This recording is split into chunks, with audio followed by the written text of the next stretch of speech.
स्वागत है आपका सीएनबीसी आवाज पर। हमारे साथ एक खास मेहमान है आज, आरबीआई के गवर्नर शक्तिकांता दास। दास साहब, आपका बहुत बहुत स्वागत है और बहुत बहुत शुक्रिया। ये पहला हिंदी इंटरव्यू है जो आप हमारे साथ कर रहे हैं आपका गवर्नर बनने के बाद, और कोरोना काल में तो ये पहला ही इंटरव्यू है, तो बहुत सारे सवाल जो लोगों के दिमाग में है उनके जवाब मिलेंगे आपसे। जो सबसे पहली बात मैं पूछना चाहूंगा, सबके दिमाग में इस समय यह है कि हालात बहुत मुश्किल हैं, इंडस्ट्री की हालत बहुत ही खराब है। अगर आप देखें तो सोशल डिस्टेंसिंग के चलते काफी मुश्किल अभी भी दिख रहा है कि पिकअप जल्द ही देखने को मिलेगा। लेकिन आपने जो अपनी पिछली पॉलिसी मीटिंग के मिनट्स जारी किए, उसको पढ़ के ऐसा लग रहा है कि चूंकि महंगाई दर 6% से ऊपर लगातार है, तो शायद अब आपके पास रेट कम करने की जगह नहीं है, बल्कि ऐसा लगता है कि रेट बढ़ाने भी पड़ सकते हैं। पहले तो आपका बहुत बहुत धन्यवाद, और आपके सारे जो दर्शकों हैं और बाकी दर्शक, उन सबको मेरा नमस्कार। देखिए, कोविड मार्च में, इंडिया में लॉकडाउन मार्च में शुरू हुआ, और जो इंडिविजुअल मेंबर्स है एमपीसी में, उनके मिनट्स जो कल रिलीज हुए हैं, उसमें ऐसा कुछ नए नहीं कहा गया जो कि एमपीसी रेजोल्यूशन में नहीं है। जो एमपीसी रेजोल्यूशन में है उसको दोहराया गया, तो कुछ नए चीज़ उसमें नहीं है।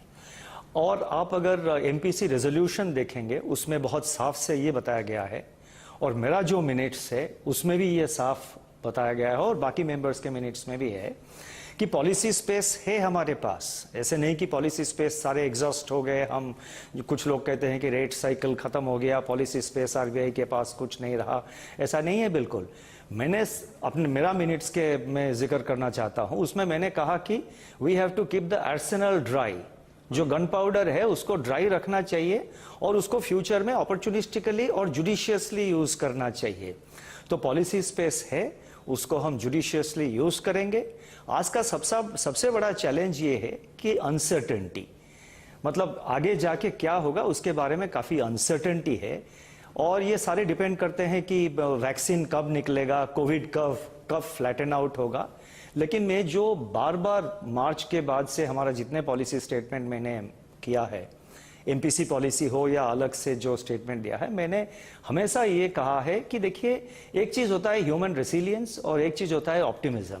मैं हमेशा ऑप्टिमिस्ट रहता हूं, और उम्मीद ये है कि देखिए, भारत में भी 3 रिसर्च अभी चल रहे हैं वैक्सीन के बारे में, और मैनकाइंड जो है, ह्यूमन मतलब मानव समाज जो है, उसको ये जो युद्ध है, ये सारे मानव समाज के लिए युद्ध है। उसको तो हम, ये जो युद्ध है इसको जीत के रहेंगे, उसमें कोई संदेह नहीं है। कितना टाइम लगेगा वो अभी कोई कह नहीं सकते हैं। लेकिन आरबीआई के बारे में मैं ये कहना चाहता हूं कि हमारे पास बहुत सारे कन्वेंशनल, अनकन्वेंशनल पॉलिसी टूल्स है। मॉनेटरी पॉलिसी के बारे में स्पेस है, जुडिशियसली उसको फ्यूचर में यूज करेंगे ताकि उसका जो इम्पैक्ट है वो मैक्सिमम हो। तो अगर महंगाई की दर ऐसे ही रहती है, सीपीआई की दर जिस स्तर पे है, और आपकी चूंकि लिमिट है कि आप 4% ±2 कहते हैं, यानी 6% के ऊपर उसके आसपास बनी रहे, तो जाहिर है कि आपका मैंडेट है चूंकि सरकार की ओर से कि आपको इसको मैनेज करना है, इसके ऊपर लगातार रहे तो आपको एक्सप्लेन करना होगा, उसको मिटिगेट करना होगा। तो आपके लिए संकट तो है। देखिए, फिलहाल तो वो सिचुएशन आया नहीं, और आगे जाके हम क्या करेंगे वो सिचुएशन के ऊपर डिपेंड करता है। उसके बारे में मैं अभी कोई स्पेकुलेशन या कोई फॉरवर्ड गाइडेंस देना नहीं चाहता हूं। मैं सिर्फ यही दोबारा रिपीट करूंगा कि हमारे पास पॉलिसी स्पेस है, और हम उसको जब जरूरत पड़ेगा उसको यूज करेंगे। तो ये बहुत अच्छी बात है, क्योंकि ये मिनट्स पढ़ के ऐसा लग रहा था कि इन्फ्लेशन एक कंस्ट्रेंट है, एक बाधा है आपके लिए। आप कह रहे हैं कि फिलहाल महंगाई आपके लिए बिल्कुल कोई बाधा नहीं है। देखिए, हम जब डिसीजन लेते हैं कई सारे चीज कंसीडर करते हैं। हम इन्फ्लेशन को देखते हैं, ग्रोथ देखते हैं, बहुत सारे इकोनॉमिक पैरामीटर्स को देखते हैं, सीपीआई देखते हैं, कंज्यूमर प्राइस इन्फ्लेशन, उसके अंदर फूड इन्फ्लेशन कितना है, कोर कितना है, फ्यूल कितना है, डब्ल्यूपीआई की तरफ भी देखते हैं, क्योंकि वो एक प्रोड्यूसर प्राइस इंडेक्स, वो प्रोड्यूसर एंड में प्राइस लेवल क्या है उसका इंडिकेशन देता है, और उसके बाद जो supply chain cost, logistics cost, taxation, वो डब्ल्यूपीआई के ऊपर लोड होके फिर वो सीपीआई बनता है। सो बहुत सारे एंगुलरिटीज कंसीडर करके हम डिसीजन लेते हैं, और आगे जाके फिर मैं रिपीट करना चाहता हूं कि पॉलिसी स्पेस है, उसको हम इन फ्यूचर प्रूडेंटली और जुडिशियसली यूज करेंगे। चूंकि आप कह रहे हैं कि आप बहुत सारी चीजें देखते हैं, लेकिन जो आपका एक फॉर्मल एग्रीमेंट है, जो पॉलिसी फ्रेमवर्क है, एमपीसी का जो मैंडेट है, वो सिर्फ सीपीआई हेडलाइन इन्फ्लेशन पे है, और चूंकि वो अब रिव्यू होने वाला है अगले साल, तो क्या आपकी ये बातचीत चल रही है या आप ये प्रपोज करेंगे कि उसमें बदलाव किया जाए, उसको फ्लेक्सिबल रखा जाए ताकि इन चीजों का भी समावेश हो कम से कम, या WPI का समावेश हो, ऐसी कोई बात है? देखिए, सेक्शन 45ZA RBI एक्ट का ये जो सेक्शन है वो बहुत क्लियर है। उसमें ये कहा गया है कि हर एक 5 साल में भारत सरकार जो पॉलिसी रेट है which is defined in terms of CPI inflation, क्या टारगेट होना चाहिए, हर एक 5 साल में उसको भारत सरकार रीसेट करेंगे। सेक्शन 45ZA जो कि MPC में के बारे में डील करता है, वो सिर्फ यही कहता है, उसमें और किसी तरह के रिव्यू का जिक्र नहीं किया गया है। टारगेट रहेगा नहीं रहेगा, टारगेट कितना होना चाहिए सिर्फ वही गवर्नमेंट रिव्यू करके उसको रीसेट करेंगे। RBI में हमने जो कहा कि हम इंटरनली एक रिव्यू कर रहे हैं, इसका मतलब ये है कि वो जो रिव्यू हम कर रहे हैं वो रिव्यू में हम देखेंगे कि पिछले जो 4-5 साल से ये policy how it has worked, क्या क्या चैलेंजेस रहे हैं, जिस तरह से MPC उसको रिस्पॉन्ड किया उसका how it has actually worked, और आगे जाके क्या क्या हमको आउट ऑफ मतलब जो एक्सपीरियंस है उसमें क्या क्या लेसन्स हमको मिलते हैं, ताकि हम आगे जाके जो MPC का रिस्पॉन्स है और भी बेहतर कर सकते हैं। तो it's a kind of a review, it's a kind of an introspection. Okay, आपने चूंकि कहा कि स्पेस है और आप उसको जुडिशियसली इस्तेमाल करना चाहेंगे, उससे ये अंदाजा भी लगता है कि शायद है तो जरूर लेकिन बहुत थोड़ा स्पेस है, क्योंकि आपने काफी रेट कट्स किए हैं और खासतौर पे हाल में ये कोरोना संकट आने के बाद 155 बिप्स से आपने रिवर्स रेपो रेट कट किया है। अगर आप देखें तो उस लिहाज से क्या 1 या 2 रेट कट की ही जगह है, क्योंकि लोग हिस्टोरिकली देखते हैं कि आपके रेट्स कहाँ थे और आप अगर ऑलरेडी हिस्टोरिकल लो पे आ गए हैं? देखिए, इसके बारे में मैं कोई स्पेकुलेट करना नहीं चाहता हूं, और एक नया MPC भी अभी बनेगा, 3 एक्सटर्नल मेंबर्स, नया मेंबर्स आएंगे, तो उनका व्यू क्या होगा, MPC आगे जाके क्या करेगा, वो मैं प्री जज करना नहीं चाहता हूं इस स्टेज पे। और ये सिर्फ गवर्नर के ऊपर डिपेंड नहीं करता है, 6 मेंबर्स है, उसमें डिस्कस करके हम डिसाइड करेंगे। ओके, मैक्रो इशू पे फिर से लौट कर आएंगे, लेकिन कुछ और चीजें जिसकी निवेशकों को, बाजार को, पार्टिसिपेंट्स को, सारे इंटरमीडिएट्स को काफी चिंता है, उस पर बात करते हैं। सितंबर के अंत में ऐसा लगता है कि अचानक से बहुत NPAs बढ़ने वाले हैं, क्योंकि आपने अपने पॉलिसी स्टेटमेंट में मोरेटोरियम के बारे में कुछ नहीं कहा, आपने रीस्ट्रक्चरिंग की बात जरूर की। क्या ये मानना चाहिए कि अगस्त एंड में मोरेटोरियम खत्म हो जाएगा? देखिए, ये मैं थोड़ा विस्तार से आपको ये बात जो है मोरेटोरियम, रीस्ट्रक्चरिंग जिसको आप कह रहे हैं, उसके बारे में मैं थोड़ा विस्तार से बताना चाहता हूं। सो बस 2-3 मिनट लूंगा उसके बारे में।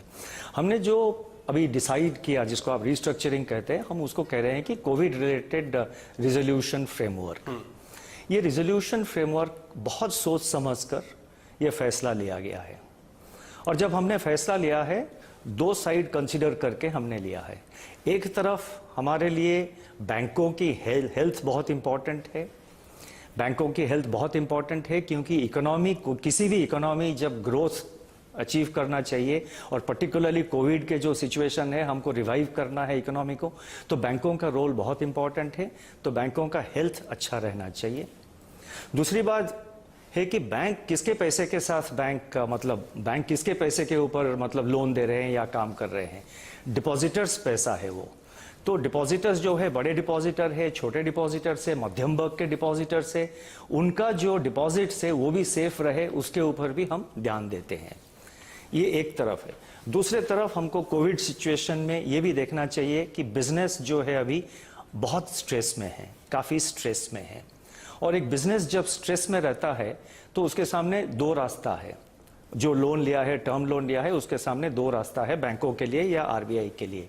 एक तो आप कुछ ना करें, उनको NPA बनाने दीजिए, और वो बिजनेस जो वो फेल हो जाएंगे, रिपे नहीं कर पाएंगे, तो आपका जो फाइनेंशियल सेक्टर स्ट्रेस है, बैंकिंग सेक्टर स्ट्रेस है, और जो फाइनेंशियल इंस्टेबिलिटी है, वो बहुत बढ़ जाएगा। अदर ऑप्शन जो है वो है कि जो बिजनेस रिवाइव कर सकते हैं, जिस बिजनेस का एक टेम्पररी कैश फ्लो प्रॉब्लम है कोविड के लिए, वो अदरवाइज वायबल यूनिट है, लेकिन कोविड के लिए उनका कैश फ्लो में प्रॉब्लम है, और उनका थोड़ा अगर रेजोल्यूशन करके मदद कर दे बैंकों की तरफ से, थोड़ा रेगुलेटरी कुछ सपोर्ट मिल जाए, तो बिजनेस रिवाइव कर सकते हैं। तो जब बिजनेस रिवाइव करते हैं, वो फ्यूचर में जाके वो लोन रिपे कर देंगे। जॉब जो है, जितने लोग काम कर रहे हैं, रोजगारी जो है उस बिजनेस में वो बचेगा और वो इकोनॉमी के लिए अपना प्रोडक्शन कंट्रीब्यूट करेगा। तो बिजनेस जो है बच जाएगा और इकोनॉमिक रिवाइवल के लिए वो बहुत जरूरी है। सो ये दोनों तरफ हमने देख के, और ये भी मैं कहना चाहता हूं कि सारे बोरोवर्स का जो है हमने कंसीडर किया है। एक तो है बिजनेस बोरोवर्स, एक है रिटेल बोरोवर्स। और हमने ये जो रिजोल्यूशन फ्रेमवर्क ये किया है, ये रिजोल्यूशन फ्रेम, देखिए मोरेटोरियम जो है वो एक टेम्पोररी रिस्पॉन्स था लॉकडाउन के लिए। अभी लॉकडाउन धीरे धीरे हट रहा है और हमको एक परमानेंट सोल्यूशन ढूंढना चाहिए, एक ड्यूरेबल सोल्यूशन ढूंढना चाहिए। मोरेटोरियम जो हो एक टेम्पोररी सोल्यूशन है। 3 महीने का लॉकडाउन था, फिर लॉकडाउन कुछ बढ़ गया, हमने 6 महीना उसको कर दिया, वो टेम्पोररी सोल्यूशन था। परमानेंट सोल्यूशन ये है कि जो लोन है, चाहे वो रिटेल पर्सनल लोन हो या बिजनेस लोन हो, उसको रिजॉल्व करे। और इसमें हमने साफ ये भी कहा है कि 2 साल तक जो बैंक जो लोन है, मतलब वो पर्सनल लोन हो या बिजनेस लोन हो, 2 साल जो है उसको रीशेड्यूल कर सकते हैं। उसका जो टेन्योर है 2 साल तक बढ़ा सकते हैं और वो 2 साल सिर्फ इंस्टॉलमेंट नहीं, उसमें मोरेटोरियम भी दे सकते हैं। और मोरेटोरियम एक लोन में 3 महीना मिलेगा, 6 महीना मिलेगा, 1 साल तक मोरेटोरियम मिलेगा, वो बैंकों के ऊपर डिपेंड करता है। तो हम जब कह रहे हैं कि मोरेटोरियम को हमने अभी रिस्ट्रक्चर, मतलब जो रेजोल्यूशन है, resolution has replaced moratorium. Moratorium एक टेम्पोररी सॉल्यूशन था, रेजोल्यूशन फ्रेमवर्क जो है एक ड्यूरेबल सॉल्यूशन है। और रेजोल्यूशन फ्रेमवर्क के अंदर भी जो बोरोवर है उनको एक्सटेंडेड टेन्योर मिलेगा 2 साल तक, और उसमें भी उनको मोरेटोरियम भी मिल सकता है। तो इसीलिए ये एक ड्यूरेबल सॉल्यूशन है। इसको मैं थोड़ा विस्तार रूप से इसीलिए बताया कि ये समझना बहुत जरूरी है। ऐसा एक आइडिया लोगों में बन गया है कि मोरेटोरियम नहीं मिल रहा है तो आगे जाके क्या होगा। चिंता की कोई विषय नहीं है। अभी बैंकों, आज भी जो आरबीआई में हमने 6 अगस्त को जो सर्कुलर जारी किया है, आज भी बैंक्स डिसाइड कर सकते हैं कि मोरेटोरियम किसको ये जो रिजोल्यूशन का बेनिफिट किन किन बोरोवर को मिलना चाहिए, वो आज भी बैंक डिसाइड करते हैं। और मेरे को जहां तक जानकारी है, सारे बैंक शायद इसी महीने के अंदर, अगस्त 31 के अंदर, अपने बोर्ड में ये पॉलिसी डिसाइड कर लेंगे और आगे जाके उसको इम्प्लीमेंट करेंगे। लेकिन आपने जो केवी कामत साहब की कमेटी बनाई है, उसकी रिपोर्ट आने के पहले ही बैंक से काम कर सकते हैं? बिल्कुल। इसी कौन सा अकाउंट, बिजनेस अकाउंट हो या personal account, individual retail loan हो, मोरेटोरियम किसको देना चाहिए वो बैंक आज भी डिसाइड कर सकते हैं। केवी कामत कमेटी सिर्फ कुछ फाइनेंशियल पैरामीटर्स के बारे में उनके रिकमेंडेशन देंगे। जो फाइनेंशियल पैरामीटर्स है, मतलब debt service coverage ratio, DSCR जिसको कहते हैं, वो कितना होना चाहिए। रेजोल्यूशन के बाद डेट इक्विटी रेशियो कितना होना चाहिए, इंटरेस्ट कवरेज रेशियो कितना होना चाहिए, इस टाइप का फाइनेंशियल पैरामीटर्स के बारे में वो रेकमेंड करेंगे। लेकिन किन किन को ये जो रेजोल्यूशन का बेनिफिट मिलना चाहिए वो बैंक आज भी डिसाइड कर सकते हैं, क्योंकि एलिजिबिलिटी जो है हमने तो बहुत साफ कर दिया कि 1 मार्च को वो स्टैंडर्ड एसेट रहना चाहिए और जो डिफॉल्ट है 30 दिन से ज्यादा डिफॉल्ट नहीं होना चाहिए। तो उसी के आधार पे बैंकों के पास इंफॉर्मेशन है, कौन सा बिजनेस कैसा चल रहा है, कौन सा रिटेल बोरोवर, पर्सनल बोरोवर का क्या है पोजीशन, फाइनेंशियल हेल्थ क्या है, वो तो बैंकों को पता है, वो आज भी फैसला ले सकते हैं। और भी एक बात मैं आपको क्लैरिफाई करना चाहता हूं, ये एक आइडिया बाहर बन रहा है कि शायद केवी कामत कमेटी 30 दिन लेंगे, उसके बाद आरबीआई और 30 दिन लगा डिसाइड करने के लिए। ऐसा नहीं है, टोटली 30 दिन है। 30 दिन के अंदर केवी कामत कमेटी रिपोर्ट हमारे पास आ जाएगा और उस रिपोर्ट के आधार पर हम जो है नोटिफिकेशन भी इशू कर देंगे। दोनों काम मिला के 30 दिन लगेगा। और ये एक बहुत अच्छी बात है कि हमने, आप जैसे आपने देखा होगा कि जो केवी कामत है उनका जो एक्सपीरियंस है बैंकिंग लाइन में, और बाकी जो मेंबर्स है कमेटी में, दिवाकर गुप्ता है जो कि स्टेट बैंक के पहले एमडी रह चुके हैं, अभी एडीबी का वाइस प्रेसिडेंट अभी उसका काम संभाल रहे हैं, बहुत एक्सपीरियंस है उस कमेटी में। तो उस कमेटी का जो फाइनेंशियल पैरामीटर्स वो रिकमेंड करेंगे, मेरा उम्मीद ये है कि वो बहुत ही सोच समझकर और बहुत एक वर्केबल और प्रैक्टिकल सजेशन देंगे। तो ये 1 महीना आप कहां से गिनेंगे, यानी पॉलिसी 6 अगस्त से 1 महीना। ओके, तो 6 सितंबर तक आप कह रहे हैं कि गाइडलाइंस आरबीआई जारी कर देगा। और दूसरी बात जो आपने बताई कि कमेटी की रिपोर्ट के बिना बैंक्स खुद से तय कर सकते हैं, तो किसको मिलेगा रिस्ट्रक्चरिंग, ये बैंक तय करेंगे? रिपोर्ट के आधार पर केवल ये पता चलेगा कि कितनी रिलीफ मिल सकती है। जो पोस्ट रिस्ट्रक्चरिंग आपने कहा कि वो फ्रेमवर्क केवल कमेटी से आएगा। ऐसा नहीं होगा कि बैंक ने किसी केस में ये कहा कि इसको रिस्ट्रक्चर करना है और कमेटी की रिपोर्ट के बाद वो डिस्क्वालीफाई हो जाए। नहीं, इसे और भी एक बात मैं क्लैरिफाई करना चाहता हूं। केवी कामत कमेटी का जो रिकमेंडेशन है वो बिजनेस लोन्स के लिए है। पर्सनल लोन के लिए केवी कामत कमेटी रिकमेंडेशन की जरूरत नहीं है। तो पर्सनल लोन जो है जिसमें कि वो लोगों में बहुत मतलब अप्रहेंशन है, वो रिस्ट्रक्चरिंग बैंक अभी भी पूरा कर सकते हैं, क्योंकि केवी कामत कमेटी जो नॉर्म्स इशू करेंगे वो सिर्फ बिजनेस लोन्स के लिए होगा। तो सितंबर क्वार्टर के जब रिजल्ट आ रहे होंगे बैंक्स के, उस समय बैंक्स ये रिस्ट्रक्चरिंग करके नए एनपीएस घोषित करने के लिए मजबूर नहीं होंगे? जो भी स्लिपेज है वो रिस्ट्रक्चरिंग के अंदर आ जाएंगे? आपको लगता है उसके लिए पर्याप्त समय है? क्योंकि अगर बैंक्स प्लान कर भी रहे हो, फिर कमेटी की रिपोर्ट आएगी, शायद ये प्रोसेस करते करते दिसंबर का वक्त चला जाएगा, तो सितंबर क्वार्टर के बाद में फिर भी काफी कुछ एनपीएस घोषित करना या प्रोविजनिंग करने की जरूरत पड़ सकती है बैंक्स को।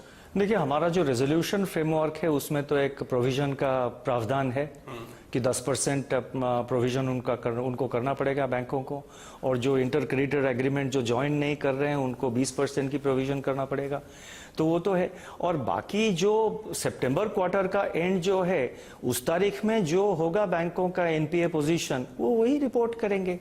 और जो रिकॉग्नाइज करेंगे बैंक्स, मतलब जितना रिकॉग्नाइज हो गया, वो आगे जाके हमने ये भी मैंडेट किया है कि बैंक उसको ट्रांसपेरेंटली उसके अकाउंट के साथ उसको उसको मतलब रिवील करेंगे।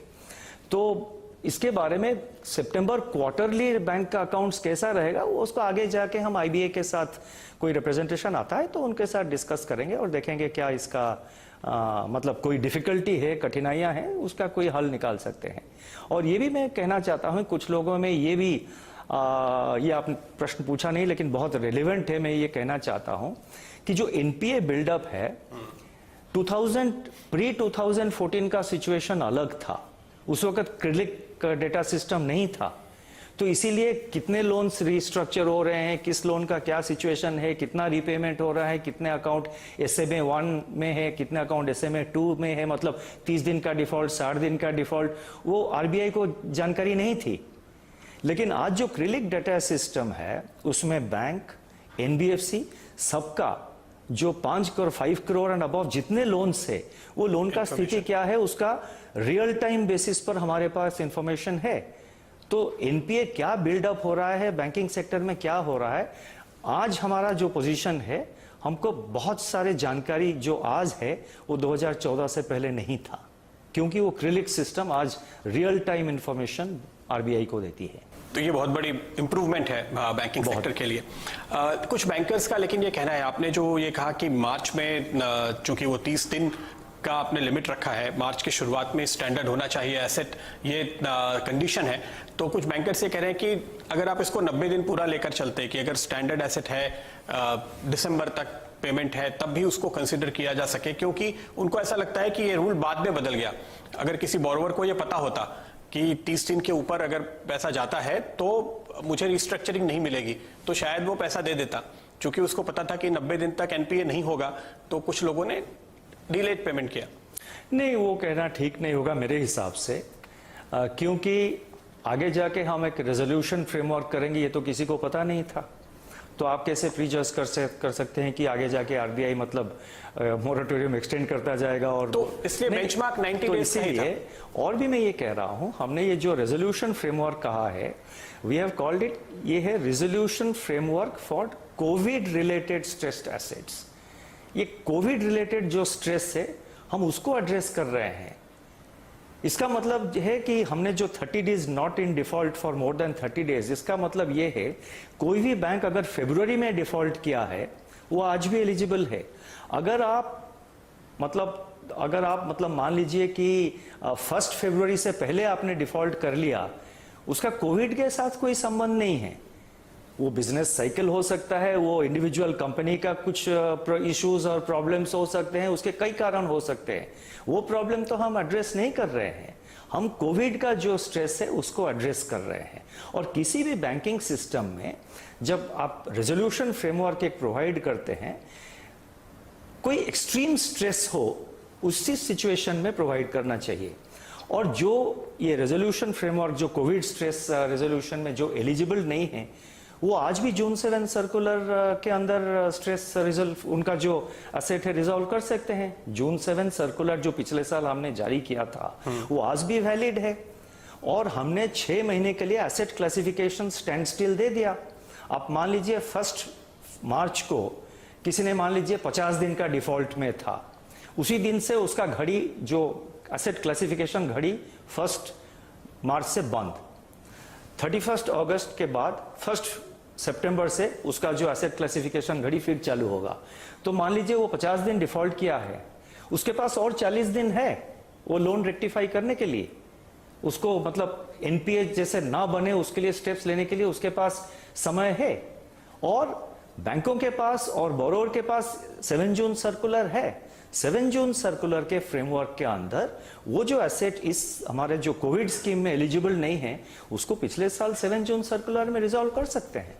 ओके एक दूसरी और जो शिकायत है कि 2 साल बढ़ाने के लिए आपने मौका दिया है, पर जैसे एक बैंकर ने मुझे कैलकुलेट करके बताया कि अगर आपका एक लोन है, होम लोन है, मान लीजिए आपने 6 महीने तक इंटरेस्ट नहीं भरा, तो जब आपका फिर से हम स्ट्रक्चर बनाएंगे तो 6 महीने का मोरेटोरियम की वजह से 16 ईएमआई ऐड हो जाएगी ऑलरेडी। तो नेट नेट बहुत ज्यादा फायदा नहीं होगा, क्योंकि काफी लोगों की इनकम भी कम हो गई है। तो अगर इस मियाद में आप थोड़ी और ढील दे जहां भी पॉसिबल है बोरोवर्स के लिए, तो ये एक कंस्ट्रेंट साबित हो सकता है, क्योंकि जॉब लॉसेस काफी हैं, सैलरी कट्स काफी हैं, जो बिजनेस में है और उनके बिजनेस बंद है तो उनके लिए भी काफी कैश फ्लो की कंस्ट्रेंट है। नहीं देखिए, मैं इसको मतलब हम आगे जाके इसको एग्जामिन करेंगे ज़रूर, लेकिन मेरे को जहाँ तक मतलब मेरे को जहाँ तक याद आ रहा है, 6 महीने जो दिया था वो तो ऑलरेडी उसका एक तरह से वो उसका रिस्ट्रक्चरिंग कर चुके हैं, इन द सेंस दैट उसका ये रीपे करेंगे, बढ़ा चुके हैं। अभी उनको उसके ऊपर और 2 साल मिलेंगे ना। नहीं, 6 महीने का ईएमआई अगर आपने नहीं दिया तो चूंकि वो इंटरेस्ट कैलकुलेट होगा और वो आपके प्रिंसिपल में ऐड हो जाएगा, इसलिए 6 ईएमआई मिस करने का मतलब है आपका टेन्योर 16 ईएमआई से बढ़ जाता है। ये कैलकुलेशन, लेकिन और 2 साल हम दे रहे हैं ना उसके ऊपर, तो टोटल 24 मंथ्स आप दे रहे हैं, यानी 16 के ऊपर उनको 6-8 महीने और मिले।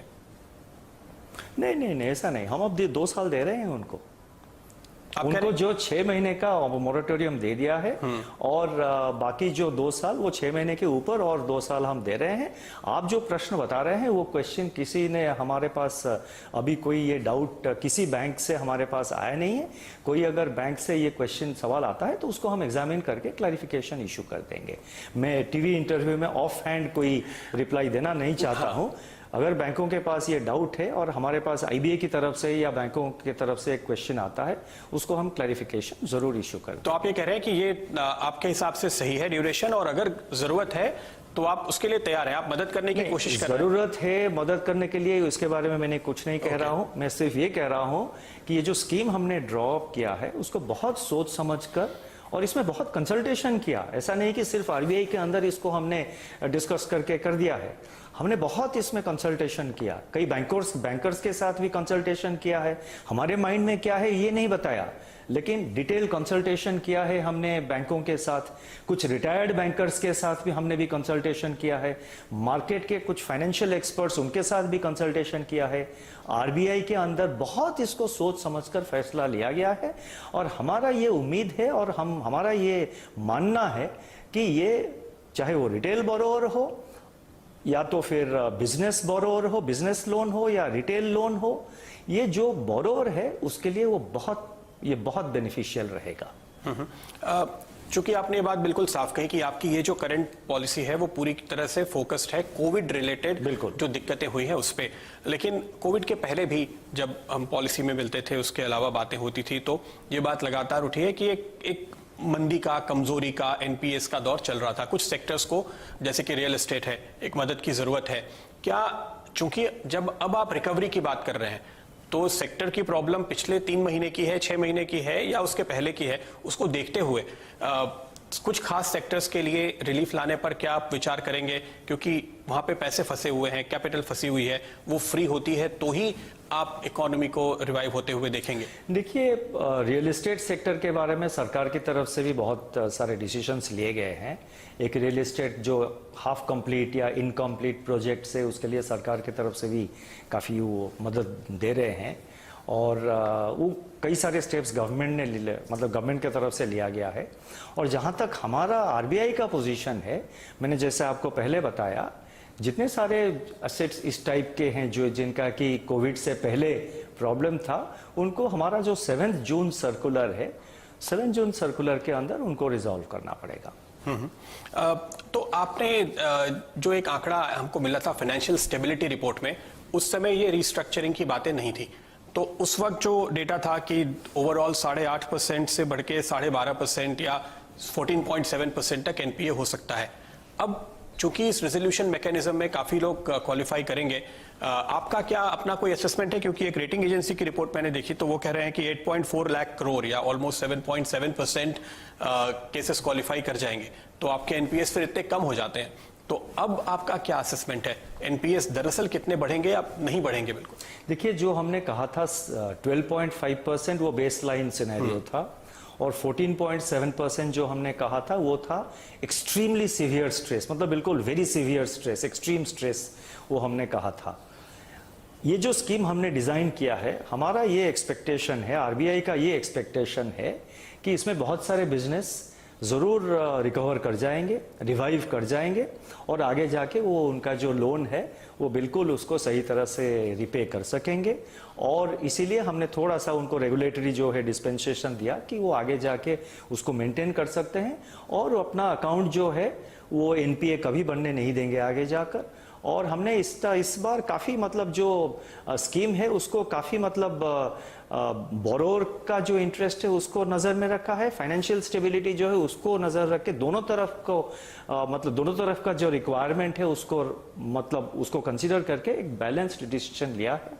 तो एक्सपेक्टेशन ये है कि इसकी वजह काफ़ी सारे यूनिट, अब कितना सारे यूनिट रिवाइव हो जाएंगे, कितना नहीं हो पाएंगे, ये तो अभी कहना बड़ा मुश्किल है, और कोई भी नंबर में अभी दो या कोई भी दे दे उसका कोई आधार नहीं है।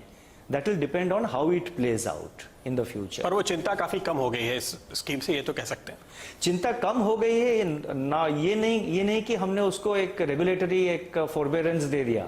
चिंता कम हो गई है क्योंकि बहुत सारे बिजनेस जो स्ट्रेस में थे, बहुत सारे रिटेल बोरोवर्स जो स्ट्रेस में थे, ये रिलीफ की बजाय वो आगे जाके रेगुलर रिपेमेंट कर सकते हैं। ओके, एक और चीज जो इस समय सामने आ रही है, चूंकि आप रेगुलेटर हैं तो सरकार की ओर से कोशिश हो रही है कि वो कुछ बैंकों को प्राइवेटाइज करें, सरकारी बैंकों को प्राइवेटाइज करें। जाहिर है कि इसमें आपकी मदद की और अप्रूवल की जरूरत होगी। आपका इस पे क्या व्यू है? क्या आप ये प्राइवेटाइजेशन होते हुए देख रहे हैं आने वाले महीनों में? देखिए, वो तो सरकार को फैसला लेना पड़ेगा, क्योंकि पब्लिक सेक्टर बैंक के बारे में सरकार तो मतलब सरकार को फैसला लेना पड़ेगा। जब सरकार से कोई हमारे पास कोई मतलब सजे कोई किसी बैंक की तरफ से या कोई ऐसा प्रपोजल या कोई ऐसा लेटर आता है, तब हम व्यू लेंगे उसके बारे में। तो इसमें जो सबसे बड़ी बात अहम वो ये है कि हर कोई बैंक खरीदने के लिए अप्लाई नहीं कर सकता, क्योंकि आरबीआई उसको फिट एंड प्रॉपर क्राइटेरिया पे जज करते हैं। और हमने देखा है पिछले कम से कम 20 सालों से, जब से मैं जर्नलिज्म में हूँ, सिर्फ 4 लाइसेंस दिए गए, बहुत मुश्किल से कोई क्वालिफाई करता है। तो मेरे ख्याल से आरबीआई की इस प्रक्रिया में शुरू से भूमिका होगी, क्योंकि आप क्वालिफाई कर रहे होंगे उन बायर्स को, तभी वो ले पाएंगे। क्या इस तरह की कोई बातचीत या योजना चल रही है? अब देखिए, banking sector particularly financial sector में कोई प्रॉब्लम सिंपल प्रॉब्लम नहीं है जिसका कि एक सिंपल सॉल्यूशन हम निकाल सकते हैं।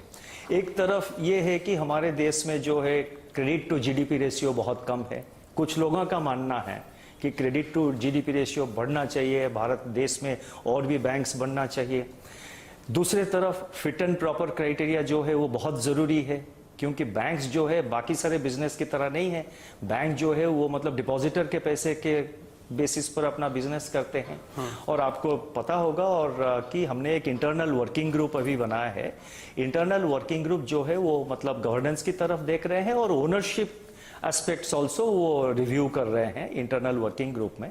उसका जो रिपोर्ट है, रिकमेंडेशन है, वो सितंबर एंड तक आ जाने का एक्सपेक्टेशन है। उनका जो रिपोर्ट आने के बाद हम इसके बारे में कुछ व्यू लेंगे।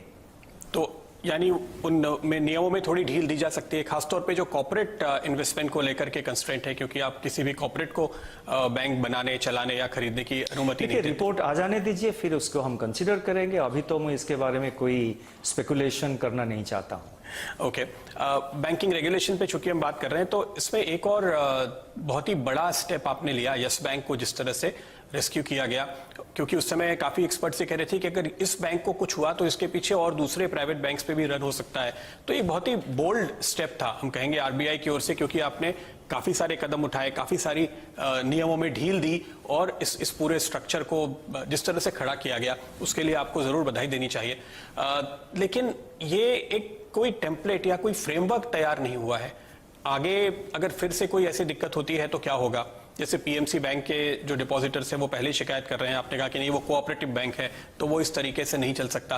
तो आपको लगता है बैंक्स में इस तरह की दिक्कतें न आए उसके लिए, और अगर होती है तो वो रिजोल्यूशन के लिए एक पक्के फ्रेमवर्क की जरूरत है? देखिए, एक तरफ तो हमारा जो सुपरविजन है उसको हमने पिछले 1-1.5 साल में बहुत उसको टाइटन किया है, बहुत इम्प्रूव किया है। इसके बारे में मैं बाकी मीटिंग्स में या कोई इंटरवेंशन में हम जिक्र कर चुका हूं, तो इसीलिए मैं रिपोर्ट नहीं कर अभी आपको उसके बारे में रिपीट नहीं करना चाहता हूं। हमारा जो सुपरविजन काफ़ी इम्प्रूव किया है हमने। तो उस सिचुएशन पहुंचने से पहले आप देखिए, गवर्नेंस के बारे में हम एक डिस्कशन पेपर भी प्लेस किया है। तो बहुत सारे इम्प्रूवमेंट्स हम ला रहे हैं रेगुलेटरी एस्पेक्ट्स में, सुपरविजन में, बैंकों के बारे में।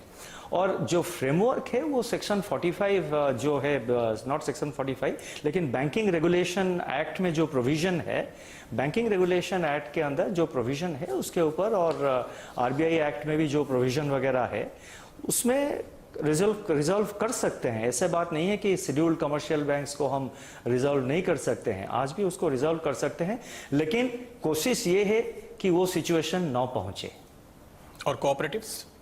कोऑपरेटिव बैंक के बारे में अभी गवर्नमेंट ने जो अमेंडमेंट उन्होंने किया है, कुछ अमेंडमेंट अभी लाए हैं, वो बहुत यूजफुल है। अर्बन कोऑपरेटिव बैंक्स को भी हम उसका जो गवर्नेंस है उसको कैसा इंप्रूव किया जाए उसके बारे में हमने भी कई सारे स्टेप्स लिए हैं। जैसे कि पिछले साल उनको क्रिलिक डेटा सिस्टम के साथ जोड़ दिया है हमने urban cooperative bank. Urban cooperative bank में एक बोर्ड ऑफ मैनेजमेंट भी हम इंट्रोड्यूस किया है। अर्बन कोऑपरेटिव बैंक में हमने ये कहा है कि उनका जो प्रायोरिटी सेक्टर लेंडिंग है वो 40% से बढ़ाकर उसको 75% तक हम बढ़ा दिए हैं हम। तो कई सारे कोऑपरेटिव, अर्बन कोऑपरेटिव बैंक में हम बहुत सारे रेगुलेशन का स्टेप्स ले रहे हैं। तो आगे जाके मतलब हम जितने स्टेप्स जरूरी है हम आगे मतलब कई सारे स्टेप्स ले चुके हैं, जो जरूरी होगा वो आगे जाके जरूर लेंगे वो स्टेप्स। आपने जो गवर्नेंस फ्रेमवर्क की बात की, उसमें आपके डिस्कशन पेपर में एक बहुत ही इंटरेस्टिंग मुद्दा है कि आप सीईओस का टेन्योर कैप करना चाहते हैं, प्रमोटर, नॉन प्रमोटर, अलग अलग आपने नियम बनाए हैं।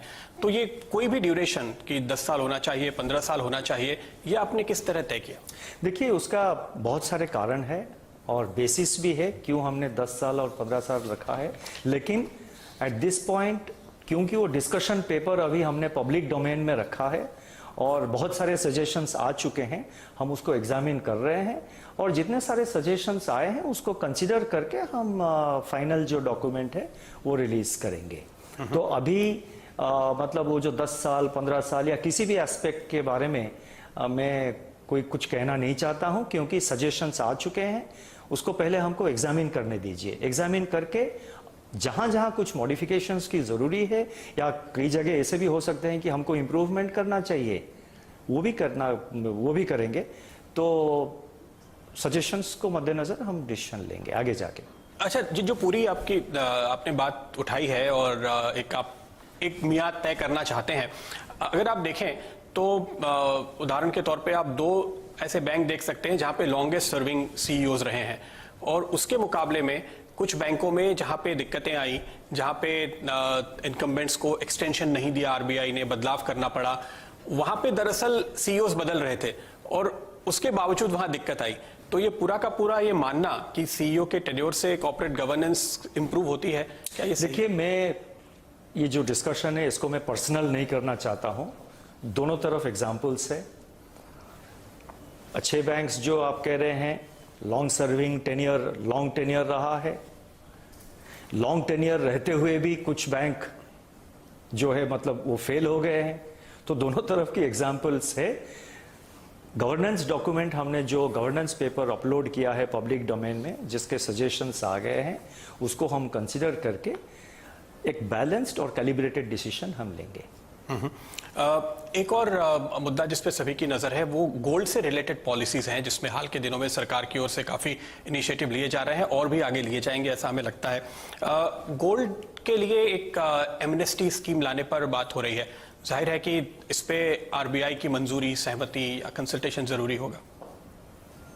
देखिए, स्कीम अगर मतलब आप कह रहे हैं कि सरकार से कोई स्कीम अगर आएगा तो हम उसको जरूर एग्जामिन करेंगे, उसके ऊपर अपना जो व्यूज है सरकार को देंगे। ओके, तो आपका अपना कोई व्यू है कि इस तरह की स्कीम लाने की जरूरत है, क्योंकि ये कहा जाता है काफी कैपिटल वहां पे भी स्टक है और उसको बाहर लाना चाहिए। देखिए, मेरा जो पर्सनल व्यू है वो मेरे पास है। इस चेयर में बैठकर आज मैं जो व्यू आपको कहूंगा वो आरबीआई का व्यू होगा। ओके, एक गोल्ड बोर्ड बनाने की चर्चा आरबीआई के अंडर में सामने आई थी। क्या इस पे आगे कोई बात हुई है सरकार से आपकी? उसके बारे में मेरे जानकारी से कोई डिस्कशन नहीं हुआ है। वो एक शायद किसी डिस्कशन में वो आया था पहले, लेकिन कोई फैसला तो अभी तक लिया नहीं आगे। कोई कॉन्क्रीट मतलब हमारे पास अभी तक आया नहीं है। ओके, मैक्रोस पे अगर एक बार फिर से वापस आए, पिछले दिनों में आपने अपने रिपोर्ट में जीडीपी के और सीपीआई के आंकड़े और प्रोजेक्शन जिस तरह से आप दिया करते थे वो आपने देने बंद किए। आपने बताया कि काफी अनिश्चितता है। अब चूंकि अगली जो पॉलिसी होगी वो हाफ ईयरली पॉलिसी होगी, तो क्या अब आप वो आंकड़े फिर से देने शुरू करेंगे? हाफ ईयरली पॉलिसी मतलब? यानी आप अप्रैल और अक्टूबर की जो पॉलिसी होती है वो बड़ी पॉलिसी होती है, उसमें आप एक मॉनेटरी पॉलिसी रिपोर्ट भी पेश करते रहे हैं, एमपीआर का जो डॉक्यूमेंट होता है, इस लिहाज से। नहीं, सारे पॉलिसी जो एमपीसी मीटिंग है, सारे पॉलिसी मतलब सारे MPC meeting is as important as the other one. इसका ऐसा नहीं है कि हाफ ईयरली पॉलिसी जो है वो ज्यादा इंपॉर्टेंट है, ऐसा नहीं है।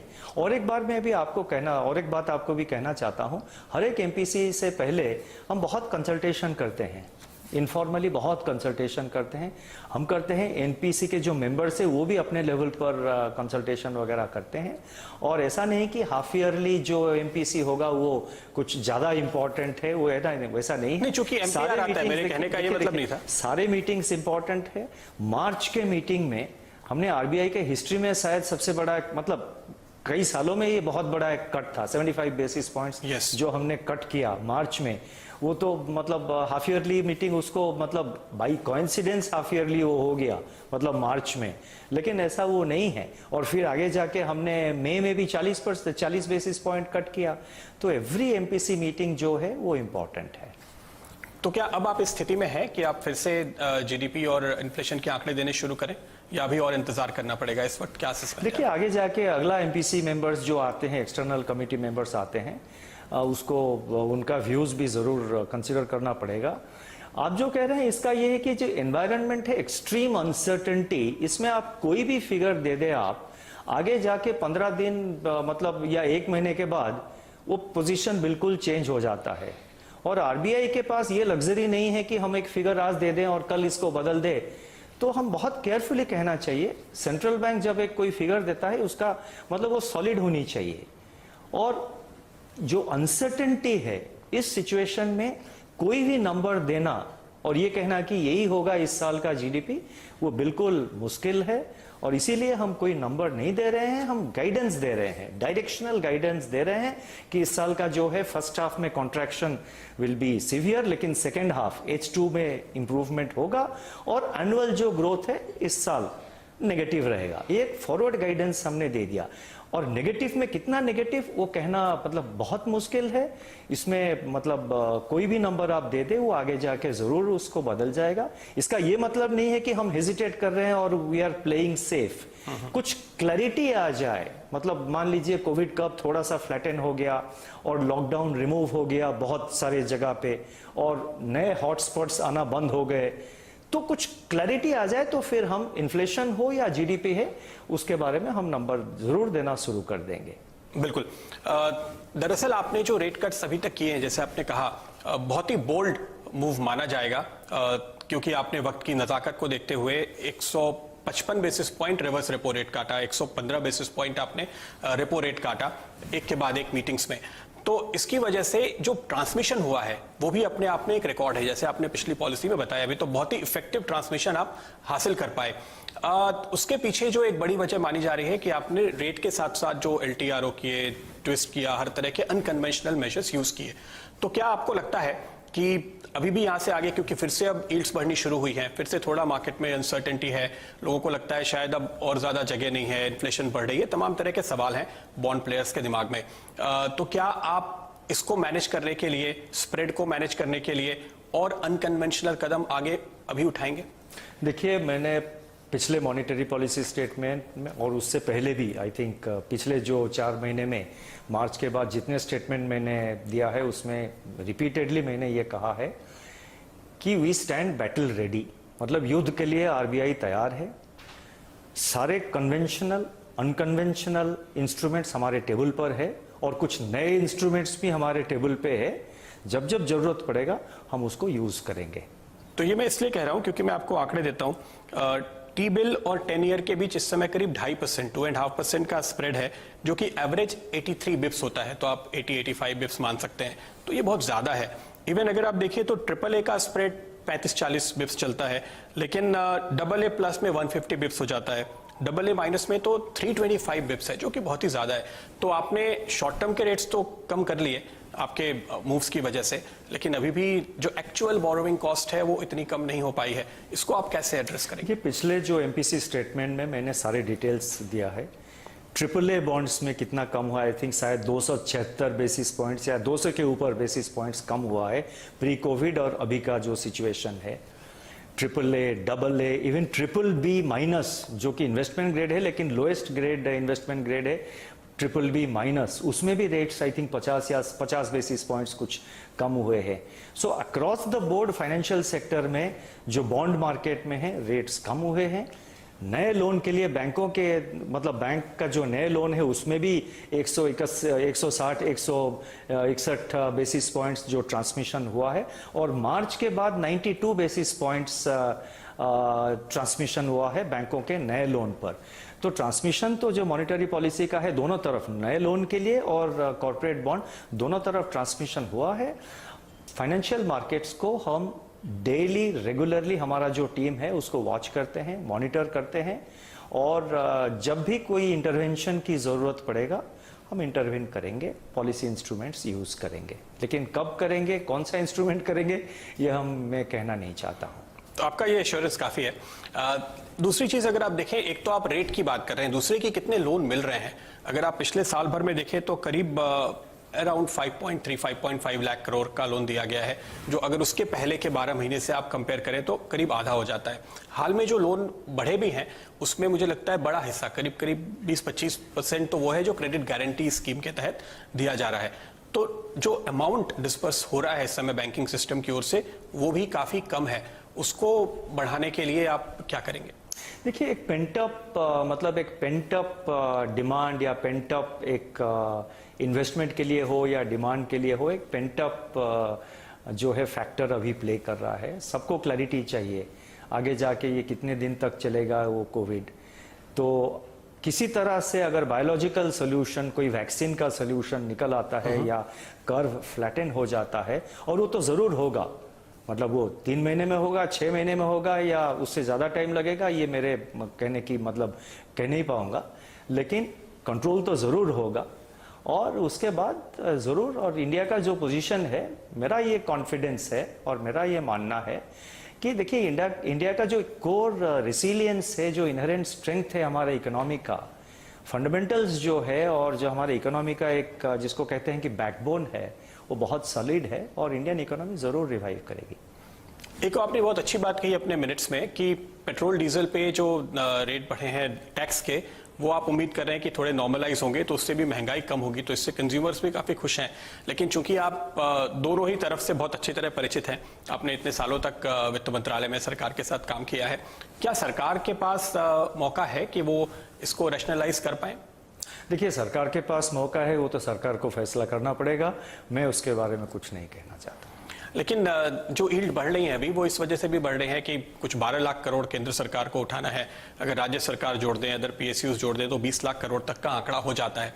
तो बाजार को ऐसा लगता है कि ये एब्सॉर्ब करने की कैपेसिटी नहीं है, इसलिए जो मार्केट यील्ड्स हैं या स्प्रेड्स हैं वो फिर से बढ़ने शुरू हुए हैं। तो कई तरह की चर्चाएं चल रही है कि आप डायरेक्ट मोनेटाइज कर सकते हैं या किस तरह के आप कदम उठाएंगे। क्या इसके लिए आपने कोई प्लान किया है ताकि सरकार की इतनी बोरोइंग की वजह से यील्ड ना बढ़े, जो एक्चुअल बोरोवर है जिसको आप कह रहे हैं कि वो बहुत दिक्कत में है, उसकी कॉस्ट ना बढ़े? देखिए, आरबीआई जो है वो सरकार का डेट मैनेजर है। केंद्र सरकार का और राज्यों का भी जो डेट मैनेजमेंट वो आरबीआई करता है। So as the debt manager, government का जो बोरोइंग प्रोग्राम है वो कैसे नॉन डिसरप्टिव मैनर में इंप्लीमेंट हो, वो हम इंश्योर करेंगे। तो आप ये कह रहे हैं कि जब जैसी सिचुएशन होगी उस पर रिस्पॉन्ड करेंगे, अभी आपने कोई मन नहीं बनाया या कोई स्ट्रैटेजी नहीं बनाई? वो सिचुएशन के ऊपर डिपेंड करता है, और कोई भी अगर हमने इंटरनली डिसाइड किया है वो तो आपको मैं बता नहीं पाऊंगा अभी। लेकिन मैं ये रिट्रेट करना चाहता हूं कि नॉन डिसरप्टिव मैनर में सरकार का जो गवर्नमेंट बोरोइंग है उसको कैसा इंप्लीमेंट किया जाए, we are committed to that. Okay, अब चूंकि अगली जो आपने कहा कि पॉलिसी कमेटी आएगी, नए मेंबर्स आएंगे, उनके साथ मिलकर के आप काफी चीजों पे व्यू लेंगे, तो हम ये माने कि अगली पॉलिसी मीटिंग के पहले ये कमेटी आ जाएगी, उसकी प्रक्रिया शुरू हो चुकी है? आ जाना चाहिए, लेकिन वो उसके बारे में तो सरकार को फैसला लेना पड़ेगा, लेकिन आ जाना तो चाहिए जरूर। ओके, एक आखिरी बात मैं आपसे पूछना चाहूंगा। आपके हाल के स्टेटमेंट से ऐसा थोड़ा अंदाजा भी लगा, एक तरफ रियल इकोनॉमी है इस समय जिसमें काफी दिक्कतें हैं, जिसकी आपने लगातार बात की, हमने लगातार बात की, दूसरी तरफ हमारे बाजार हैं जहां पे काफी जबरदस्त तेजी देखने को मिल रही है। क्या आप कहीं डिस्कनेक्ट देखते हैं? नहीं, डिस्कनेक्ट तो है, जिसके बारे में हमने एमपीसी रेजोल्यूशन में भी हमने बहुत साफ से कहा है, और मैंने कोई स्पीच में भी मैंने इसके बारे में जिक्र किया था, और हमारा एमपीसी रेजोल्यूशन में भी है। ये इंडिया के लिए ये पिक्यूलियर फिनोमेनन नहीं है, ये सारे ग्लोबल इकोनॉमी, सारे कंट्रीज में, सारे देशों में यही हो रहा है, क्योंकि अभी इतना लिक्विडिटी है सिस्टम में, ग्लोबल इकोनॉमी में। तो इसीलिए जो स्टॉक मार्केट से, जो financial markets, particularly stock market जो सेगमेंट है, वो बहुत अभी बहुत उसमें बढ़ोतरी दिखाई दे रही है, और वो रियल इकोनॉमी के साथ डेफिनेटली डिस्कनेक्टेड है। वो आगे जाके करेक्शन तो ज़रूर होगा, लेकिन कब होगा करेक्शन वो ये हम कह नहीं पाएंगे। लेकिन financial sector point of view से हम उसके तरफ रेगुलरली उसको मॉनिटर कर रहे हैं, और उसका इम्पैक्ट फाइनेंशियल सेक्टर में किस तरह का आ सकता है, अगर आए तो उसको किस तरह से डील करना पड़ेगा, उसके लिए हम जरूर स्टेप्स लेंगे। आपने देखा होगा कोई म्यूचुअल फंड अभी रिसेंटली जो एक म्यूचुअल फंड आपका एक कोलैप्स कर गया था, उसके कुछ सारे स्कीम्स जो उन्होंने अनाउंस कर दिया था कि आगे से नहीं पैसा लेंगे, और जो प्रॉब्लम आई थी तो तुरंत हमने एक लिक्विडिटी विंडो खोला 50,000 करोड़ का, और वो जो प्रॉब्लम था म्यूचुअल फंड सेगमेंट में वो सेटल हो गया। मैं ये नहीं कह रहा हूं कि स्टॉक मार्केट में प्रॉब्लम आएगा तो आरबीआई लिक्विडिटी दे देगी, आप ये कंक्लूजन ड्रॉ मत करिए। लेकिन किसी स्पेसिफिक टर्म्स में मैं नहीं कहना चाहता हूं, लेकिन मार्केट बिहेवियर कोई भी सेगमेंट हो, उसका फाइनेंशियल सेक्टर स्टेबिलिटी पर क्या इंपैक्ट है, वो उसका हम रेगुलरली बहुत क्लोजली फॉलो कर रहे हैं, और जो स्टेप्स जरूरी है वो स्टेप्स हम लेते रहेंगे।